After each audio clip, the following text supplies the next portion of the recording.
I'm Jared Gallagher, your in-game announcer for the Oklahoma City Dodgers. This season, I'm hitting the road to check out some of the best sights, sounds, and good eats that Oklahoma has to offer. So buckle up and let's go for a ride and see why OKC is the destination for the nation. We're headed down to Fort Sill to learn a little bit about the history and heritage of the 10th Cavalry, known as the Buffalo Soldiers. Trooper McLean, thank you so much for having us out here glad at to Fort do Sill that. today. Glad to do it. Start off just telling us a little bit about your history, your background, and why you became a trooper. I'm a young man from Texas. Okay. I came here with the Army, and I stayed here, and I retired with 27 years in the Army. Now, what is it about the Buffalo Soldier and Fort Sill that come together? Well, the Buffalo Soldiers built Fort Sill. Okay. The barracks we're sitting in here today, the Buffalo Soldiers actually built this. Why did you personally, first of all, want to join the military and then, represent the Buffalo Soldiers? Well, to join the military, of course, was a job. Now, the Buffalo Soldiers had an influence on me because I knew that those black soldiers had a harder time than I would ever have had. And they had a very intriguing life, and I wanted to be a part of the United States Army in order to participate and do some of the things that they did. Of course, not the hardships. Of course, but, right. Walk us through a day, as you're recreating this Buffalo Soldier. Trooper Moore is going to give you guys a lot of stuff when you go in there. So have some good questions for him. Absolutely. And he can fill you in on a lot more stuff because his memory is sharp, I tell you. Very good. Trooper Moore, Jared Gallagher. Welcome aboard. Great to meet you. Well, this is the barracks, correct? This is the barracks, and this is my office. This is your office. Now tell us a little bit about your history here at Fort Sill. Started about 25 years ago when I retired from the Army. And I was looking for something to keep me busy. Sure. And stumbled by the museum, and they said, listen, do you know who the Buffalo Soldiers are? And I knew a little bit about them. The museum director at that time started to educate me, and I fell in love with the idea. And for the last 25 years or so, I've been playing the first sergeant in the cavalry barracks, talking to people about the history of the life and times. That's terrific. Now, do we want to walk around a little bit? And it's up to you. Take a look. You want to take a look? Let's go take a look around. All right. In here is where the company lives. New recruit arrives. He gets mattress cover that will be filled with hay. That's what they sleep on. You get one blanket. Do more than one tour, you get your second blanket. There you go. This is a foot locker.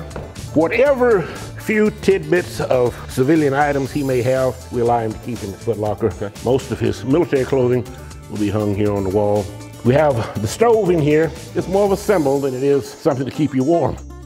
Life around here is controlled by 8 bugle calls or maybe more. That's the type that'll be blown. Different calls for different messages. Calls for different things. We don't have any kind of intercom system, so therefore, if you want to know what's going on, listen to the latest bugle calls. They'll call you to work, to stop working, to eat. That's the first thing to learn is bugle calls. Water at the end of the barracks here comes from Medicine Bluff Creek. So at night, you get up and get you a cup of water. You need to get a candle and double check and see what's in there. That you may be drinking off of a frog. Sure. There's one table over here for recreation. In here is our dining room. 3 meals a day will be served in here. This is the kitchen here. Now this stove here is a monster. You'll notice that there is a bed in here. The cook stays in here. Okay. One of the reasons he's in here is because he has to keep this monster hot all the time. It's an eternal flame. You can't ever go out. It takes about 3 hours to get it burning again and to get it hot. And if breakfast isn't on the table when the bugle sounds and them soldiers march in out there, somebody's got to pay. And it's normally the cook, so he knows he has an incentive to keep things rolling. What makes this experience that people can come and see, what makes it uniquely Oklahoma? Well, strictly the history behind it. And it's a history that has been basically forgotten for many years. If you read the normal history book and stuff of this nature, you never saw anything about them in there. Well, one of the reasons was during that time period, Buffalo Soldiers, they were coming straight out of slavery. They couldn't read or couldn't write. Our history books are not incorrect. They're just incomplete. I'm not angry, nor do I blame anyone, but a lot of African American history was just not printed.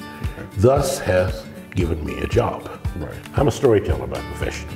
He's pretty good at it. History is my hobby. Sure. The Buffalo Soldiers is just one of the stories I tell. If you get your history from a television, you can be duped. You see, movie producers, they don't have a responsibility to tell you the facts. They have a responsibility to entertain you and make money. Authenticity is the key to getting the story told. If people wanted to come to the property, to Fort Sill, talk about that process. If you just wanted to come on Fort Sill, if you come in through Gate 4, they have a visitor center there. And all you had to do was go down to the gate, get you a pass, and come in. Very cool. Trooper Moore, thank you so much for showing us around today. Well, really enjoyed this. It's been my pleasure. Absolutely. Listen, unfortunately, we'd like to enlist you, but you're a little heavy. The rations wouldn't go very far. But come back and visit. Absolutely.